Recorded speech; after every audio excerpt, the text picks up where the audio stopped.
This video from Sam4S Help. We're taking a look at the register mode closed message on the NR500 series. So this model is the raised keyboard version, the 510R.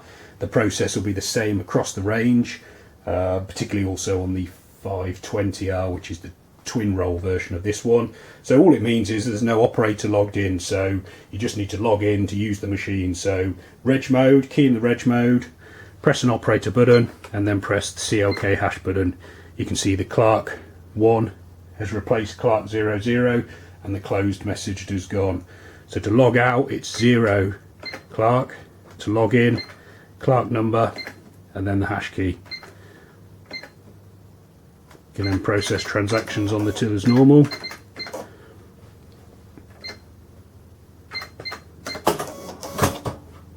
And then again you can log out again. We've got plenty of other videos, some of which will be appearing on screen now, showing you how to program cashiers on the machine. You can also set up passcodes as well if you want to protect the till a bit more. I'll have more videos showing you how to do that. So yeah, please check those out. Please subscribe to this YouTube channel or visit sam4shelp.co.uk for more. Thanks for watching.